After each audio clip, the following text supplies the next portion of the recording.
Hello everyone, welcome to GS Era. दोस्तों, आज का जो हमारा टॉपिक है उसका नाम है अनुसूचियां। अनुसूचियों से संबंधित जितने भी इंपॉर्टेंट क्वेश्चंस परीक्षा की दृष्टि से होंगे उन सभी को हम इस लेक्चर सीरीज में डिस्कस करने वाले हैं। इससे पहले अनुसूचियों से संबंधित एक पार्ट मैं और बना चुका हूं, आप उसको भी जाकर देख सकें आप उसको भी जाकर देख सकते हैं, क्योंकि उसमें भी काफी सारे इंपॉर्टेंट क्वेश्चंस को डिस्कस किया गया है। तो चलिए स्टार्ट करते हैं without wasting of time. Question number 8, सूची 1 को सूची 2 के साथ में सम्मिलित कीजिए। यहां पर आपके सामने है सूची फर्स्ट और ये रही सूची सेकंड। सूची फर्स्ट में ऑप्शन ए है चतुर्थ अनुसूची। चतुर्थ अनुसूची हमें क्या बताती है? तो चतुर्थ अनुसूची हमें बताती है राज्यसभा के बारे में, यानी कि seats of allocation in Rajya Sabha. Rajya Sabha में सीटों का आवंटन जो है वो कहां पर लिखा गया है? चौथी अनुसूची में। मैं आपको फोर्थ शेड्यूल दिखा देता हूं कि फोर्थ शेड्यूल में क्या है। देखो, ये रही फोर्थ शेड्यूल, चौथी अनुसूची। और चौथी अनुसूची में क्या है? राज्यसभा में स्थानों का आवंटन। जैसे यहां पर लिखा गया आंध्र प्रदेश, आंध्र प्रदेश के अंतर्गत 11 सीट होंगी। ऐसे ही बिहार के अंदर 16 सीट, हरियाणा के अंदर राज्यसभा की 5 सीट। तो ये सारी की सारी जो सीटों का वर्णन है वो चौथी अनुसूची में दिया गया है। इस प्रकार जो कुल मिलाकर राज्यसभा में सीटों की संख्या होती है वो 233 होती है। वो 233 कुल सीट कितनी है, कहां से आई? मतलब कि ओवरऑल तो सारी की सारी 250 है, 250 है, लेकिन जो ये 233 सीट हैं ये इनमें स्टेट प्लस यूनियन टेरिटरी यानी कि केंद्र शासित प्रदेश और राज्य दोनों की हैं। देखो, जो राज्यसभा से संबंधित आर्टिकल है वो कहां पर है? आर्टिकल 80। आर्टिकल 80 के अंतर्गत हमें बताया गया है कि राज्यसभा में कितनी सीट्स होंगी, लेकिन अनुसूची क्या बताती है कि कितनी सीट्स किसको दी जाएंगी। तो देखो, आर्टिकल 80 देख लेते हैं। ये आर्टिकल 80 बताता है राज्यसभा की संरचना के बारे में।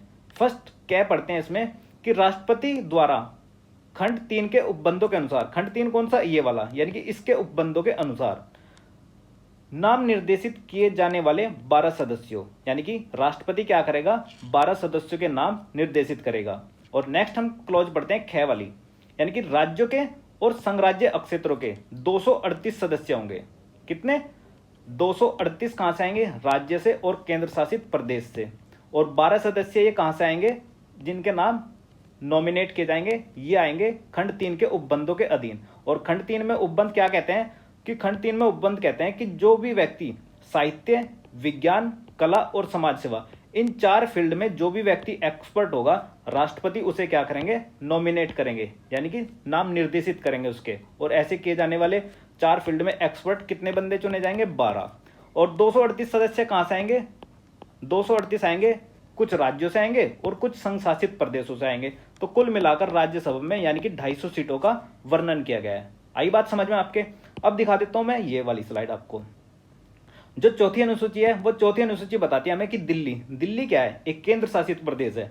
तो केंद्र शासित प्रदेश दिल्ली से 3 आती है, पुदुचेरी से 1 आती है और जम्मू एंड कश्मीर से कितनी आती है? 4 आती है। तो इस प्रकार जो यूनियन टेरिटरी है, यूनियन टेरिटरी से कुल मिलाकर 8 सीट आती हैं। तो इसका मतलब ये हुआ कि जो ये 233 सीट है, मतलब कि ये 250 हुई। 250 में 238 कहां से आ रही है? राज्यों से आ रही है। तो 238 इन राज्यों में से क्या हुआ कि 225 तो आएंगी स्टेट से और 8 कहां से आएंगी? यूनियन टेरिटरी यानी कि केंद्र शासित प्रदेशों से।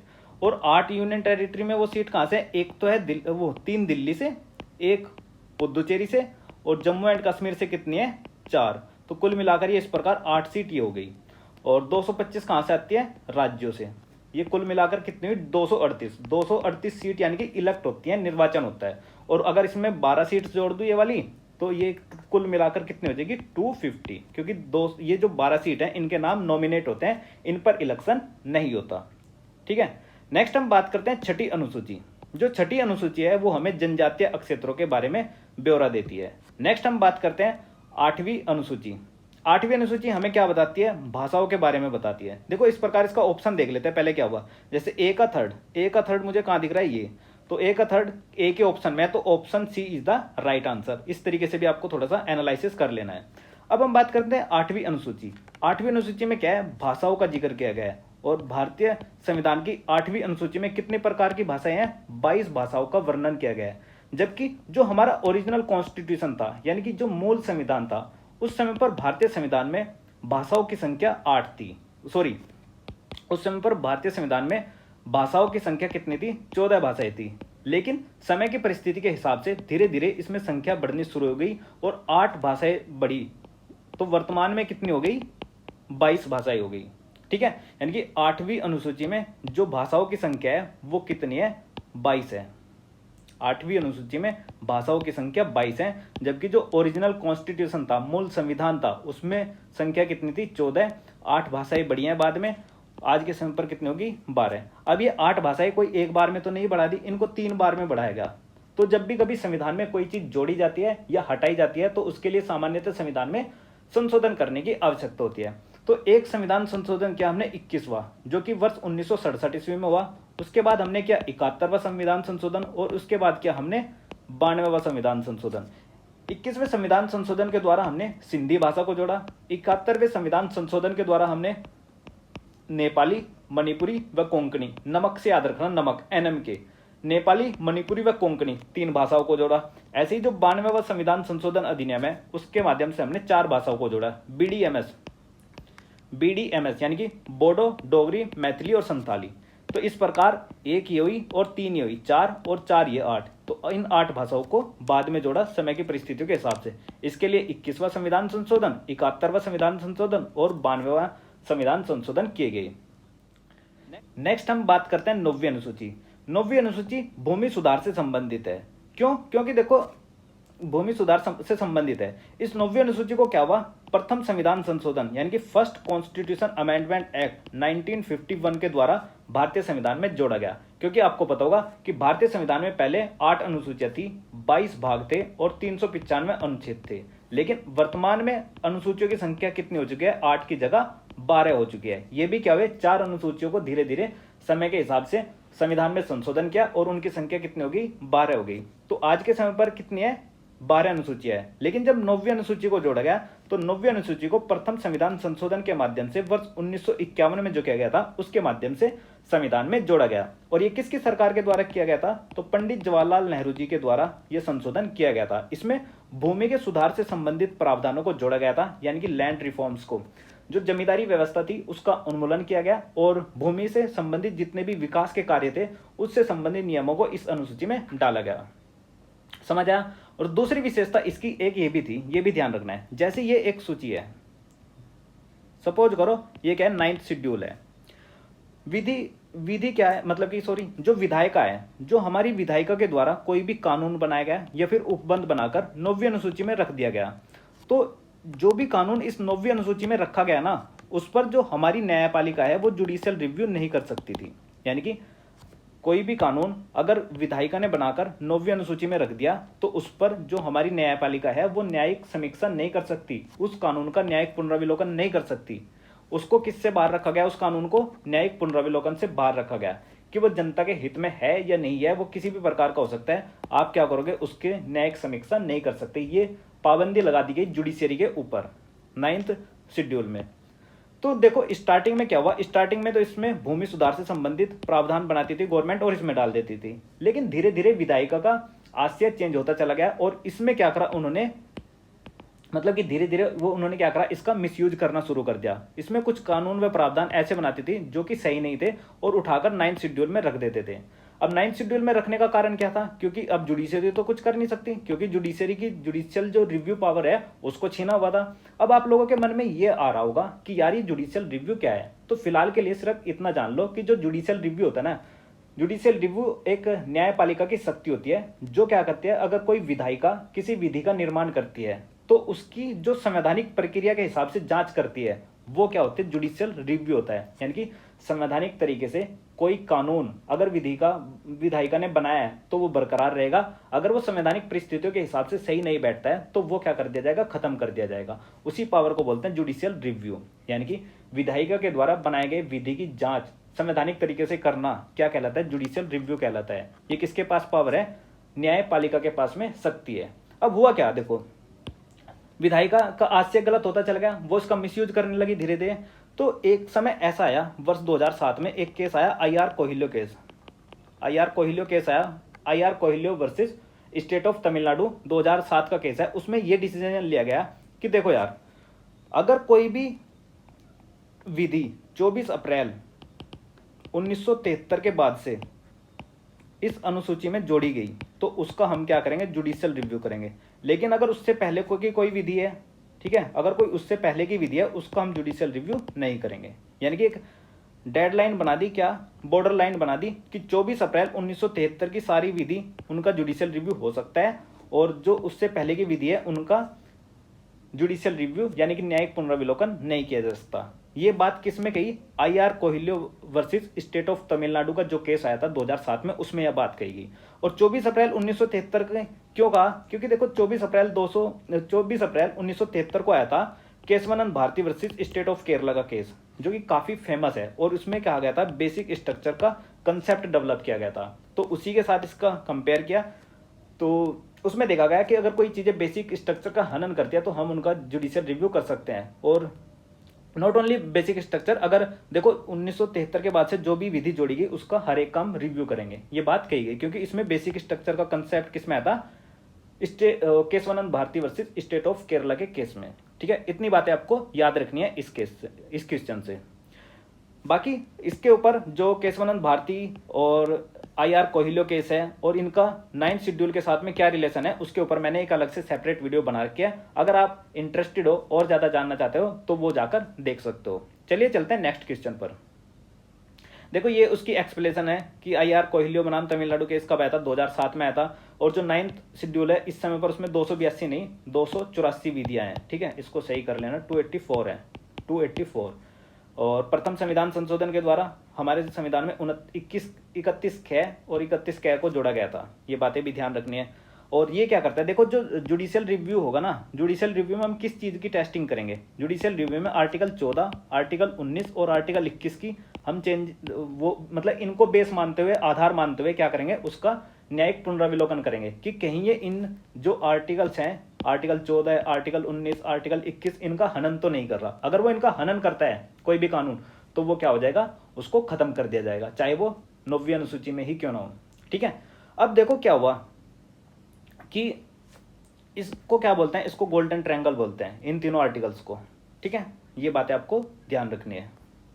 नेक्स्ट क्वेश्चन है क्वेश्चन नंबर 9। सूची फर्स्ट को सूची सेकंड के साथ में सम्मिलित कीजिए। सूचियों के अंत में दिए गए कोट का सही उत्तर कीजिए। ऑप्शन ए है 7वीं अनुसूची। 7वीं अनुसूची में देखो 3 सूचियों का वर्णन किया गया है, और 3 सूचियां क्या क्या है, संघ सूची, राज्य सूची और समवर्ती सूची। यानी कि उनमें क्या है भाई, जो 7वीं अनुसूची है, 7वीं अनुसूची में क्या है, 3 लिस्ट है, यूनियन यानी कि संघ सूची, स्टेट यानी कि राज्य सूची, कंकरेंट यानी कि समवर्ती सूची। यहाँ पर क्या है, इनकी पावर से लिखी गई है, इनके विषय लिखे गए हैं कि आप इस सब्जेक्ट पर कानून बना सकते हो, आप इतने सब्जेक्ट पर कानून बना सकते हो, और ये इस सब्जेक्ट पर कानून बना सकते हैं। तो इस प्रकार जो यूनियन है उसको 100 सब्जेक्ट दिए गए हैं आज के समय पर, जो स्टेट है उसको 61 और समवर्ती सूची को 52। तो इस प्रकार एक नंबर सा याद रखना है आपको, मोबाइल नंबर 161 52, संघ सूची, राज्य सूची और समवर्ती सूची। तो ये सारे के सारे क्या कर सकते हैं, इन पर कानून बना सकते हैं। यानी कि यहाँ पर क्या कर दिया, सेपरेशन कर दिया पावर का, कि राज्य बनाएगा कानून इस पर, ये वाली फील्ड। समवर्ती सूची में केंद्र और राज्य दोनों कानून बना सकते हैं। अगर कभी दोनों के कानून में डिस्प्यूट होता है तो केंद्र सरकार का कानून ज्यादा हैवी होता है, वो माना जाएगा, ज्यादा पावर वाला होता है। और यूनियन लिस्ट में केवल केंद्र सरकार का कानून माना जाएगा। तो इसका मतलब यह है कि विधायी शक्तियों का वितरण हो गया, यहाँ पे उनका वितरित कर दिया उनको, कि भाई आपके पास 100 विषय हैं, आपके पास 61 विषय हैं, और आपके पास 52 विषय का वितरण कर दिया शक्तियों का, कि आप इन्हीं सब्जेक्ट पर, विषय पर कानून बना सकते हो। तो ए का क्या हुआ, थर्ड। ए का थर्ड हमें देखने को मिलेगा ऑप्शन ए में और ऑप्शन सी में। नेक्स्ट हम बात करते हैं 8वीं अनुसूची। 8वीं अनुसूची में क्या है, अभी बताया भाषाओं के बारे में, तो बी का क्या हुआ, फर्स्ट। तो option A is the right answer. नहीं, बी का फर्स्ट देखो इसमें भी है, ठीक है, यहाँ पे भी है। तो हम चलते हैं 9वीं अनुसूची में। 9वीं अनुसूची का मतलब है कि अभी बताया आपसे कि इसमें क्या करेंगे, लैंड रिफॉर्म्स से रिलेटेड सारे प्रावधान जोड़ेंगे। तो क्या हुआ, कुछ अधिनियमों का विधि मान्यकरण, जो अभी बताया आई.आर. कोहिलियो केस। नेक्स्ट हम बात करते हैं 10वीं अनुसूची। 10वीं अनुसूची का मतलब हुआ कि दल बदल परिवर्तन के आधार पर निर्भरता। तो डी का क्या हुआ, दूसरा, यानी कि यहां से option C is the right answer. देखो जो 10वीं अनुसूची है इसको इस प्रकार से भी आप याद रख सकते हो, दै फॉर 10वीं और दै फॉर दल, दै से 10वीं, दै से दल। ये क्वेश्चन काफी बार पूछा गया है, बहुत ज्यादा इंपॉर्टेंट है, इसीलिए देखो नेक्स्ट ईयर री एग्जाम में भी आ गए 2016 में। ऑप्शन चेंज है, मतलब कि जो इसकी स्टेटमेंट है वो सारी की सारी सेम है, लेकिन ऑप्शन का क्रम चेंज कर दिया। अब आपको यहाँ पर सोच लेना है कि हाँ इस क्वेश्चन का करेक्ट आंसर क्या होगा, अपने हिसाब से लगाना है। ठीक है, इसको छोड़ दूँ आपके लिए। चलिए चलते हैं नेक्स्ट क्वेश्चन पर। किस प्रधानमंत्री के कार्यकाल के दौरान भारत के संविधान में 9वीं अनुसूची को स्थापित किया गया था? तो अभी बताया आपको कि 9वीं अनुसूची को किसके द्वारा स्थापित किया गया था? पंडित जवाहरलाल नेहरू जी की सरकार के द्वारा। क्यों? क्योंकि देखो जो 9वीं अनुसूची को जोड़ा गया था वो प्रथम संविधान संशोधन यानी कि फर्स्ट कॉन्स्टिट्यूशन अमेंडमेंट एक्ट 1951 के द्वारा भारतीय संविधान में जोड़ा गया। और जब इसको जोड़ा गया तो उस समय पर किसकी सरकार थी? जवाहरलाल नेहरू जी की सरकार थी। पंडित जवाहरलाल नेहरू हमारे क्या थे? फर्स्ट पीएम थे, यानी कि प्रथम प्रधानमंत्री कौन थे? पंडित जवाहरलाल नेहरू थे। और ये लॉन्गेस्ट सर्विंग पीएम रहे हैं, सबसे ज्यादा जो कार्यकाल रहा है वो पंडित जवाहरलाल नेहरू जी का ही रहा है। उसके बाद हम बात करते हैं मैडम इंदिरा गांधी जी की। मैडम इंदिरा गांधी जी क्या थी? फर्स्ट फीमेल पीएम थी। फर्स्ट फीमेल पीएम यानी कि प्रथम महिला प्रधानमंत्री कौन थी? इंदिरा गांधी थी। ओवरऑल वो कौन सी थी? थर्ड पीएम थी। थर्ड पीएम थी। तो दूसरे नंबर के कौन थे? तो दूसरे नंबर के थे लाल बहादुर शास्त्री जी, सेकंड पीएम। समझ आया? देखो फर्स्ट पीएम कौन थे? जवाहरलाल नेहरू। सेकंड पीएम कौन थे? लाल बहादुर शास्त्री। और थर्ड पीएम कौन थे? फर्स्ट फीमेल, मतलब ओवरऑल थर्ड पीएम और वैसे फर्स्ट फीमेल। एक नेक्स्ट हमें याद रखना है इंदिरा गांधी जी से एक डेट बहुत बार पूछी जाती है इमरजेंसी की। आपातकाल इंदिरा गांधी जी ने कब लगाया था? तो वो लगाया था 25 जून 1975 ईस्वी को। ध्यान रखना 25 जून 1975 ईस्वी को मैडम इंदिरा गांधी जी की सरकार के द्वारा आपातकाल की व्यवस्था की गई थी। उसके बाद हम देखते हैं कि ये यूपी इलाहाबाद की रहने वाली है। और क्या देखते हैं कि आनंद भवन जो है वो इन्हीं से संबंधित है। और साथ ही साथ एक बात और ध्यान रखना, इनके द्वारा ऑपरेशन ब्लू स्टार यानी कि ऑपरेशन ब्लू स्टार, ठीक है, ऑपरेशन ब्लू स्टार इन्हीं के द्वारा लॉन्च किया गया था। कहां पर? गोल्डन टेम्पल के अंतर्गत छिपे गए आतंकवादियों के द्वारा, जिसमें मतलब आर्मी के द्वारा किया गया था वैसे तो वो, लेकिन उस समय पर सरकार इन्हीं की थी, क्योंकि गोल्डन टेम्पल में कुछ आतंकवादी छिपे हुए थे जो अलगाववाद की मांग कर रहे थे, मतलब कि खालिस्तान की मांग कर रहे थे। उनके खिलाफ इस ऑपरेशन को लॉन्च किया गया था। और इसी मैटर में इनकी हत्या भी कर दी जाती है 31 अक्टूबर 1984 को। इनकी हत्या इन्हीं के जो दो सुरक्षा कर्मी थे उनके द्वारा इनकी हत्या कर दी जाती है 31 अक्टूबर को। और आपको बताना है कि 31 अक्टूबर को हम क्या सेलिब्रेट करते हैं। ठीक है, आने वाला है 31 अक्टूबर, तो आपको बताना है कि 31 अक्टूबर को हम क्या मनाते हैं। ठीक है, नेक्स्ट बात आपको याद रखनी है कि जो इंदिरा गांधी जी हैं, सॉरी यहाँ जो ये है नेक्स्ट ऑप्शन क्या है? मोरारजी देसाई। मोरारजी देसाई फर्स्ट गैर कांग्रेसी नेता पीएम थे, फर्स्ट गैर कांग्रेसी पीएम। ठीक है, यानी कि लाल बहादुर शास्त्री जी ये भी क्या थे? कांग्रेस से थे। पंडित जवाहरलाल नेहरू ये भी कांग्रेस से थे। और इंदिरा गांधी भी कांग्रेस से थे। जब ये मोरारजी देसाई बने, ये क्या थे? प्रथम गैर कांग्रेसी नेता थे।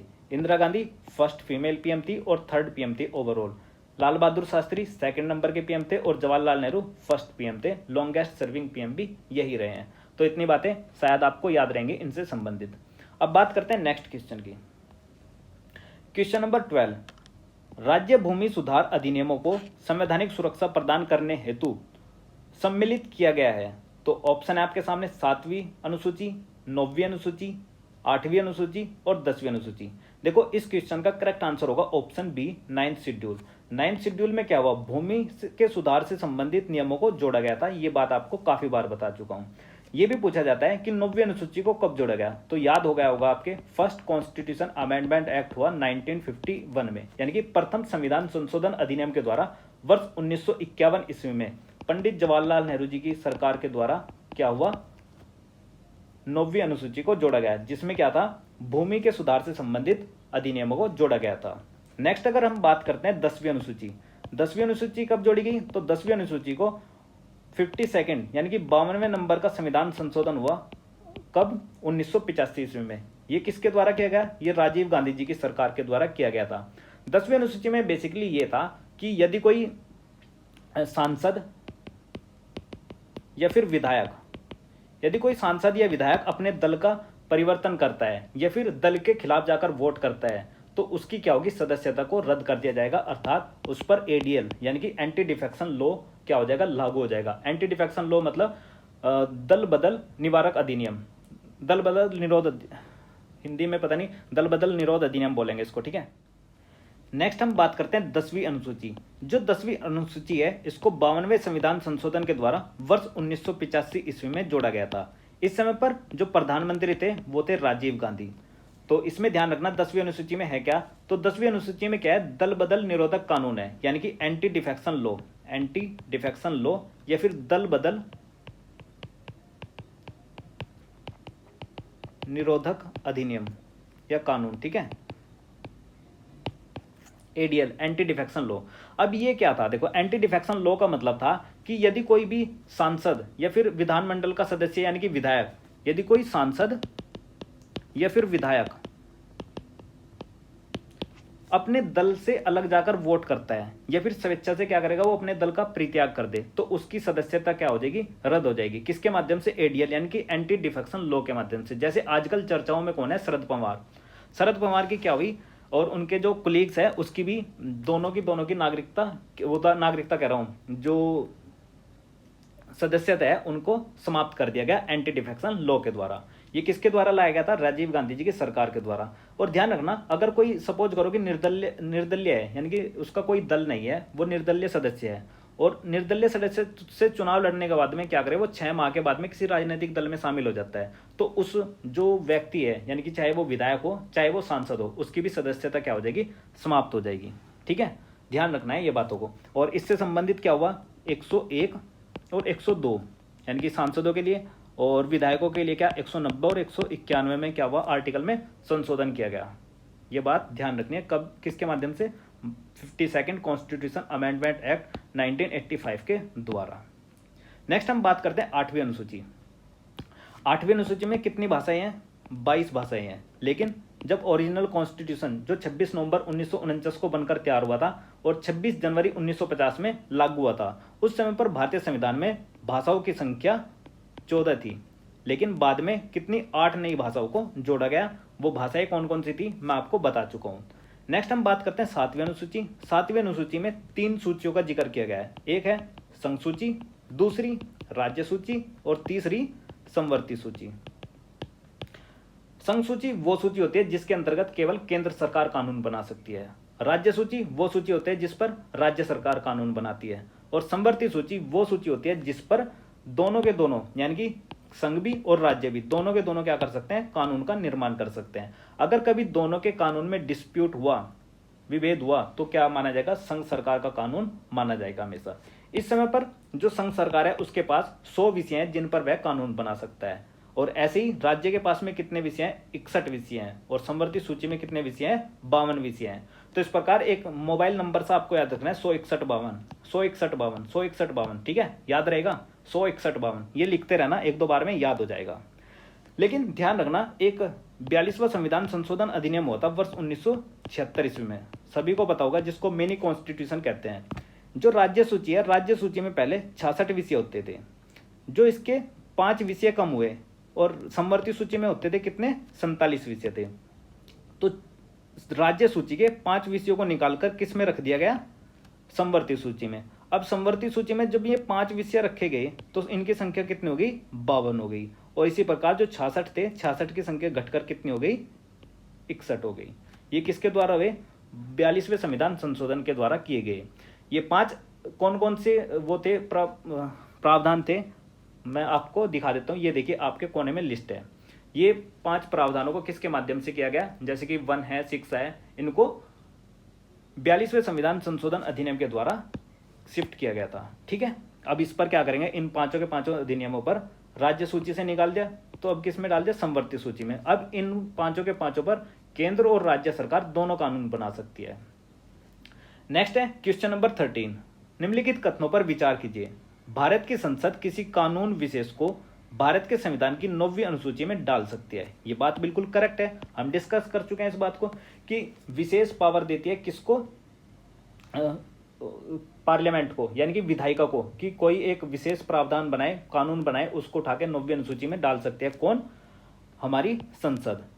ठीक है, ये स्टेटमेंट क्या हो जाती है, करेक्ट हो जाती है। नेक्स्ट हम बात करते हैं ऑप्शन सेकंड, यानी कि 9वीं अनुसूची में डाले गए किसी भी कानून की वैधता का परीक्षण किसी न्यायालय द्वारा नहीं किया जा सकता एवं उसके ऊपर कोई निर्णय नहीं किया जा सकता। ये स्टेटमेंट हो जाती है गलत, क्योंकि हमने अभी बताया कि जब से IR कोहिलियो केस आया उसमें यह बात कही गई कि जो भी विषय 24 अप्रैल 1973 के बाद से 9th शेड्यूल में जोड़े गए उन सभी का क्या हो सकता है, जुडिशियल रिव्यू हो सकता है, लेकिन इससे जो पहले के विषय हैं उनका जुडिशियल रिव्यू नहीं हो सकता। ये बात किस केस में कही गई, IR कोहिलियो के केस में। तो इसका मतलब ये हुआ कि ये स्टेटमेंट गलत हो जाती है। तो इस क्वेश्चन का करेक्ट आंसर हुआ ऑप्शन ए, यानी कि केवल एक। नेक्स्ट है question number 14, IR Coelho case Bharat के संविधान की किस अनुसूची से संबंधित था? तो आप बता सकते हो आपकी किससे संबंधित था, किससे था, 9th शेड्यूल से, 9वीं अनुसूची से, क्योंकि उसमें जो भी प्रावधान डाले जाते थे उनका क्या नहीं हो सकता था, जुडिशियल रिव्यू नहीं हो सकता था, लेकिन अब हो सकता है। जो ये केस आया था ये कब आया था, ये 2007 ईस्वी में आया था और इसको कहते हैं IR कोहिलियो वर्सेस तमिलनाडु। ठीक है, IR कोहिलियो वर्सेस तमिलनाडु केस था ये, और भारत के संविधान की अनुसूची 9वीं से संबंधित था। ठीक है, 10वीं अनुसूची किससे संबंधित है, एंटी डिफेक्शन लॉ, यानी कि दल बदल विरोधी से। और 8वीं अनुसूची में 22 भाषाओं का जिक्र किया गया। 7वीं अनुसूची में 3 सूचियां हैं, यूनियन, स्टेट और करंट। ठीक है, संघ सूची, राज्य सूची और समवर्ती सूची। क्वेश्चन नंबर 15, इसमें मिलान करना है संघीय सूची, राज्य सूची, समवर्ती सूची। ये विषय दिए गए हैं। देखो मैं आपको ऑलरेडी बता चुका हूं, काफी बार ये डिस्कस कर चुका हूं। वैसे इस क्वेश्चन का करेक्ट आंसर है ऑप्शन बी, यानी कि समवर्ती सूची का तीसरे का क्या होगा, बी। ठीक है, और राज्य सूची का हो जाएगा 66 और संघीय सूची 61। लेकिन वर्तमान में आपको याद रखना है कितने हैं, संघीय सूची में 100 सब्जेक्ट हैं, राज्य सूची में 61 हैं, और 61 हैं, और समवर्ती सूची में 52 है। इनको कैसे कैसे शिफ्ट किया गया वो सारी स्थिति में आपको बता चुका हूं। नेक्स्ट क्वेश्चन है, भारत के संविधान के अंतर्गत आर्थिक योजना का विषय है। आर्थिक योजना किसका विषय है, तो आर्थिक योजना समवर्ती सूची का विषय है। ठीक है, नेक्स्ट है, आर्थिक नियोजन भारतीय संविधान की किस सूची में शामिल है? तो आर्थिक नियोजन किसका है, समवर्ती सूची का विषय है, जिस पर केंद्र और राज्य दोनों की दोनों सरकार मिलकर कानून बना सकती है। क्वेश्चन नंबर 18, जानवरों के प्रति क्रूरता की रोकथाम को भारतीय संविधान की किस सूची में रखा गया है? देखो जानवर के प्रति क्रूरता दोनों की दोनों स्टेट में मतलब केंद्र भी और राज्य सरकार भी दोनों इसके लिए काम करती हैं। तो इसके लिए क्या होगा, ऑप्शन सी, यानी कि समवर्ती सूची। नेक्स्ट है, निम्नलिखित में से कौन सा विषय समवर्ती सूची का है? तो देखो समवर्ती सूची का विषय आपके सामने ऑप्शन है पुलिस, आपराधिक मामले, रेडियो और टेलीविजन और विदेशी मामले। तो इस क्वेश्चन का करेक्ट आंसर है ऑप्शन बी, यानी कि आपराधिक मामले। आपराधिक मामले क्या है, समवर्ती सूची का विषय है, जिस पर सेंटर और स्टेट दोनों के दोनों मिलकर कानून बनाते हैं। अब देखो जैसे ऑप्शन डी है विदेशी मामले, आपको एकदम से याद रहेगा कि यार विदेश में मान लिया कोई भी एक्टिविटी होती है वो किसके नाम से होती है, राष्ट्रपति, प्रधानमंत्री जाते हैं मिलने के लिए, राष्ट्रपति जाते हैं। तो ये क्या हुआ, यानी कि संघ सूची का विषय हुआ, यूनियन लिस्ट संघ सूची का विषय हुआ। ऐसे ही जो ब्रॉडकास्टिंग होती है, यानी कि रेडियो और टेलीविजन, ये भी किसके हैं, संघ सूची, यानी कि यूनियन लिस्ट के विषय है। लेकिन जब आप देखोगे पुलिस, क्या पुलिस है, सोचो थोड़ा सा कि पुलिस किसका विषय हो सकता है, संघ सूची का होगा, राज्य सूची का होगा, या फिर समवर्ती सूची का होगा। सोचो थोड़ा सा। देखो आप यहां से एक बात सोचो कि यार जो पुलिस होता है वो सभी राज्य की अलग अलग होती है, जैसे Haryana police, Punjab police, Uttar Pradesh police, Uttarakhand police, Maharashtra police. ठीक है, तो ये क्या हुआ, पुलिस क्या हुआ, स्टेट, यानी कि राज्य सूची का विषय है। ठीक है, नेक्स्ट क्वेश्चन है, निम्नलिखित में से कौन सी मद भारत के संविधान की समवर्ती सूची से संबंधित है? तो ऑप्शन ए, यानी कि जनसंख्या नियंत्रण और परिवार नियोजन जो मद है भारत के संविधान की समवर्ती सूची से संबंधित है। तो यार देखो हमें ये वीडियो यहीं पर रोकनी पड़ेगी। जितने इसके बाकी के नेक्स्ट क्वेश्चंस बचे हैं उन सभी को हम नेक्स्ट लेक्चर में डिस्कस करने वाले हैं।